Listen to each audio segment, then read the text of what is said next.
काय सांगू साहेब, आमचा बाप भाऊ शेताची राखण करायला गेला, तो परत आलाच नाही. गव्यानं हल्ला केला, त्यात त्यानं जीव गमावला. आमच्या कुटुंबाचा करता पुरुष आम्ही गमावला हो साहेब. तुम्ही सांत्वनासाठी आला, नुकसान भरपाईचा चेक हातात देऊन जाताना वारसाला सरकारी नोकरीत घेतो म्हणून आश्वासन दिलं. आम्ही गमावलेल्या माणसाची काही लाखांची किंमत केलीत आणि निघून गेलात. परत येऊन आमच्या कुटुंबाचं कसं काय चाललंय हे कुणीच बघितलं नाही. आमच्या कुटुंबाने अनेक हाल अपेष्टा सोसल्यात हो. हे तुम्ही पाहायला हवं होतं. तुम्ही वन कार्यालयात नोकरी दिलीत, तीही कंत्राटी आणि मानधनावर. नोकरी सोडून जावं म्हणून तशी परिस्थिती निर्माण केली जाते, हेही पाहायला हवं होतं. खरंच शेतकऱ्याला कोणी वाली उरलेलं नाही. शेतकऱ्यांच्या पश्चात त्याच्या वारसाला मिळणारी वागणूक पाहवत नाही. आम्ही शेतकऱ्यांच्या पोटाला येऊन चूक केली की काय अशी भावना आमच्या मनात येऊ लागली. नुकसान भरपाई देऊन शासन आमच्यावर उपकार करू लागल्याची भावना अधिकारी व्यक्त करत आहेत. भरपाई दिली की नोकरी देण्याची गरज उरत नाही अशी उत्तरे मिळू लागलेत. करता माणूस गमावल्याचं दुःख तुम्हाला कळणार नाही साहेब. अधिकाऱ्यांच्यावर आता विश्वास राहिलेला नाही. पालकमंत्री आंबेडकर साहेब, तुम्ही एकदा जिल्ह्यातल्या वन्य प्राण्यांच्या हल्ल्यात जीव गमावलेल्या शेतकऱ्यांच्या वारसांना एकत्र बोलवा. त्यांची व्यथा ऐकून घ्या. वारसांना शासकीय नोकरी मिळालीच पाहिजे, यासाठी जे करता येईल ते करा. पालकमंत्री साहेब, आता तुम्ही तरी आम्हाला न्याय द्या अशी मागणी गव्यांच्या हल्ल्यात मयत झालेल्या शेतकऱ्यांच्या वारसांनी व्यक्त केली आहे. तर तुम्ही तुमचे वडील गमावलेले आहेत की गवारड्यांच्या हल्ल्यामध्ये त्यांचा मृत्यू झाला आणि त्याच्यानंतर शासनानं त्यावेळी एक आश्वासन दिलेलं होतं की वारसांना नोकरीमध्ये घेतलं जाईल वन विभागामध्ये. परंतु तर खरोखर वारसांना न्याय मिळाला आहे का? मला वाटतं वारसांना न्याय मिळालेला नाही आहे. मी 2010 पासून वन विभागात डाटा एंट्री ऑपरेटर म्हणून काम करत आहे, पण अजूनही मला शासकीय सेवेत घेण्यात आलेलं नाही आहे. नेते मंडळी यांच्याकडून आश्वासन दिलं जाते की बाबा आम्ही तुम्हाला घेणार आहे, पण कधी घेणार? गेली 15 वर्ष झालं मी इथं काम करते, अजूनही मला न्याय मिळालेला नाही आहे. वडिलांच्यावर कधी हल्ला झाला, काय घटना घडली ती त्यावेळी? माझ्या वडिलांच्यावर गवाऱ्यांना हल्ला केला होता. कुठे शेतामध्ये? शेतामध्ये वैरण आणायला गेले होते तेव्हा हल्ला केला होता आणि त्या हल्ल्यामध्ये ते मृत्युमुखी पडले. आमदार चंद्रजित नरके यांच्या प्रयत्नाने 2010 मध्ये मला वन विभागाच्या पेंढाखळी कार्यालयामध्ये घेतली डाटा एंट्री ऑपरेटर म्हणून. तेव्हापासून मी आज अखेर काम करते, पण अजूनही मला परमनंट ऑर्डर दिलेली नाहीये. कंत्राटी तत्वावर अजून मी राबते. तर अनेक म्हणजे त्यावेळचे तत्कालीन जे वनमंत्री होते, तर त्यांनी कशा प्रकारचं आश्वासन, काही कातरणं आम्ही पाहिलीत तुमच्याकडं की काही मंत्री महोदयांनी सुद्धा की जे वारस आहेत त्यांना म्हणजे वन्य प्राण्यांच्या हल्ल्यामध्ये जे मृत्युमुखी पडलेले आहेत त्यांच्या वारसांना शासकीय नोकरी दिली जाईल असं आश्वासन दिलेलं होतं. काय सांगाल त्याबद्दल? फक्त पतंगराव कदमांनी मला घ्या असं सांगितलं, त्यांच्या शब्दाच्या ह्याच्यावर मला घेतली, पण त्यांनी परमनंट ऑर्डर देतो किंवा दिली जाईल काहीच नाही. फक्त काम कर, कंत्राटी तत्वावर कर, जे येईल ते मानधनमध्ये भागव, एवढंच चालू आहे सध्या. तुम्ही वनमंत्री सुधीर भाऊ मुनगंटीवार यांना सुद्धा भेटलेला आहे? हो, भेटले. काय झालं त्या भेटीमध्ये? त्यांना मी भेटल्यानंतर सांगितले की बाबा वन्य प्राण्यांच्या हल्ल्यात माझ्या वडिलांचा मृत्यू झालाय आणि म्हटला होता की बाबा मृत्युमुखी पडलेल्यांच्या वारसांना शासकीय सेवेत घेण्यात येईल. त्यांना विचारलं तर म्हटले की ते कायदाच तसा केलेला नाहीये, कायदा नसल्यामुळे आम्ही तुम्हाला घेऊ शकत नाहीये. म्हणजे खरं तर हा कायदा करणं गरजेचं आहे. कायदा करणं गरजेचं आहे, कारण महाराष्ट्र राज्यामध्ये जसं गवारेडा असेल, हत्ती असेल, वाघ असेल, बिबटे असेल, अशा अनेक वन्य प्राण्यांचे हल्ले हे शेतकऱ्यांच्यावर होत आहेत. त्याच्यामुळे अशा सगळ्यांना न्याय मिळणं गरजेचं असं वाटतंय तुम्हाला? हो, गरजेचं आहे. कारण घरचा करता पुरुष गेल्यानंतर त्या कुटुंबाचे काय हाल होतात ते कुटुंबालाच माहिती असतं. त्यामुळं कायदा करून या लोकांना म्हणजे वारसांना, मृत्युमुखी पडलेल्यांच्या वारसांना त्यांनी शासकीय सेवेत घ्यावे अशी माझी मनापासून इच्छा आहे. पप्पा वारल्यानंतर आमचं कुटुंब विभक्त झालेलं चुलत्यांच्यातून, त्यामुळं पूर्ण फरफट झाली होती.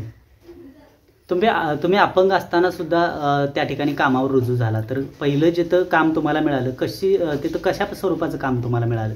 कॉम्प्युटर ऑपरेटर म्हणून घेतली मला तिथं त्यांनी पेंढाखळी ऑफिसमध्ये. बरं, किती वर्ष तिथं काम केलं?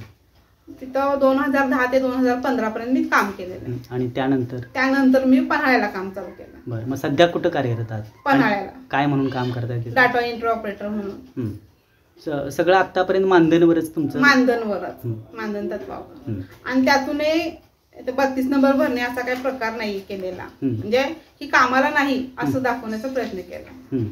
दुसऱ्यांच्या नावावर पेमेंट काढायचं आणि मग फक्त हे करून द्यायचं. म्हणजे खऱ्या अर्थानं म्हणजे शेतकऱ्यांच्या मुलांची म्हणजे हेळसांड शासन करते किंवा त्याला एक दुय्यम स्थान दिले जाते. एकीकडे बळीराजा म्हणायचं, जगाचा पोशिंदा म्हणायचा, आणि त्या शेतकऱ्यांच्या मृत्यूनंतर, वन्य प्राण्यांच्या हल्ल्यात मृत्युमुखी झाल्यानंतर त्याच्या वारसांना खरं तर म्हणजे अतिशय तुच्छ वागणूक दिल्याचा हा प्रकार असं वाटतोय.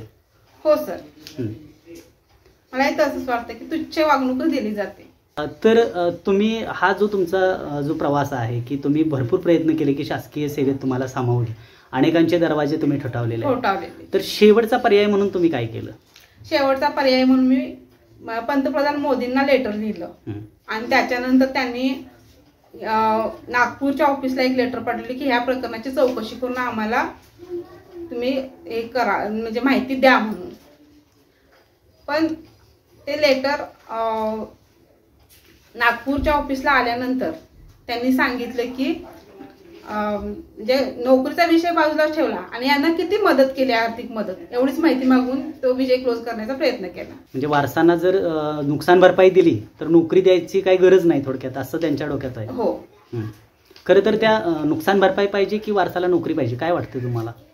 मला वाटतं वारसाला नोकरी द्यावी, त्यामुळे त्यांचं कुटुंब स्टेबल होईल आणि त्यामुळे त्यांच्या घराची जी आर्थिक बाजू आहे ती भक्कम होण्यास मदत होईल. सांगितलं की तुम्हाला वन खात्यामध्ये वारसाला नोकरी दिली जाईल. तुम्ही एक बहीण म्हणून काही काळ वन विभागात कार्यरत होता, तर कसा अनुभव आला? कुठं होता तुम्ही कामाला? मी कामाला बाजारभोगाव या ठिकाणी होतो. बाजारभोगात कुठं? बाजारभोगात वन विभागामध्ये. काय म्हणून काम करत होता? डाटा ऑपरेटर म्हणून. किती दिवस काम केलं? मी 6 महिने काम केले.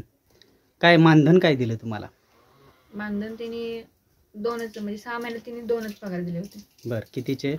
ते पण एक 7,000चा आणि एक 5,000. कुणामार्फत दिले ते? म्हणजे संयुक्त वन व्यवस्थापन मार्फत की वन विभागाचे मार्फत?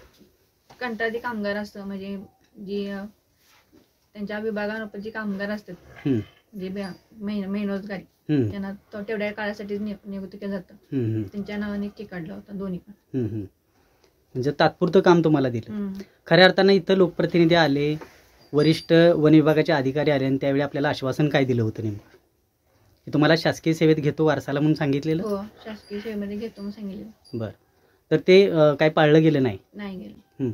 म्हणजे वन्य प्राण्यांच्या हल्ल्यामध्ये मृत्युमुखी पडलेल्यांच्या जे वारस आहेत ते खऱ्या अर्थानं वाऱ्यावर आहेत असं वाटते तुम्हाला? हो. त्यांना न्याय मिळाला असं वाटतंय? नाही मिळालं. काय अपेक्षा आहे शासनाकडनं? की त्यांनी जे दिलेलं आश्वासन आहे ते पाळलं गेलं पाहिजे असं वाटतं? पाळलं गेलं पाहिजे. ज्यांचा कोणीच आधार नाही त्यांना, म्हणजे आम्ही एक वारसा आहे, ते पुढं म्हणजे आमचं चालू राहिलं असं. म्हणजे खऱ्या अर्थानं आता तुम्ही दोघंच बहीण भावंड होता आणि खऱ्या अर्थानं म्हातारपणाची काठी किंवा या कुटुंबाचा कर्ता पुरुष म्हणून तो पुढं आला असता निलेश, आणि त्याच्या जाण्यानं आता सगळी जबाबदारी तुमच्या खांद्यावर पडलेली आहे. आणि तर अशावेळी जर तुम्हाला शासकीय नोकरी मिळाली असती तर कुटुंबाचा आधार तुम्हाला मोठ्या प्रमाणात झाला असता असं तुम्हाला वाटतंय? हो, झालं. तर शासन ही फसवणूक करत आहे किंवा अधिकारी फसवणूक करतायत की तात्पुरतं ज्यावेळी एखादी घटना घडते त्यावेळी येत आहेत, सांत्वन करताय, वेळ मारून येत आहेत असं वाटतंय? होय, तात्पुरते येऊन म्हणजे सांत्वन करून आम्ही घेतो असं सांगून विषय पुन्हा ते म्हणजे नाही घेतला. बाजारभोगाव वनपाल कार्यालयामध्ये तुम्ही 6 महिने काम केलं, त्यानंतर का सोडलं तुम्ही काम? ते एक तर तिने मानधन पण दिलं नाही. 6 महिने आम्ही म्हणजे वाट बघून आम्ही स्वतःच ते काम बंद केलं. त्यांच्या पाठीमागे लागून त्यांनी आम्हाला 2च चेक दिले, म्हणजे पगार 6 महिन्याचे 2च पगार त्यांनी दिले. म्हणजे खऱ्या अर्थानं काम केलेल्याचा सुद्धा मोबाईलला आपल्याला वेळेवर सुद्धा मिळालेलं नाही आणि त्यामुळे नाईलाजानं म्हणजे शासन तुमची दखल घेत नाही म्हणून आम्ही सोडून दिलं.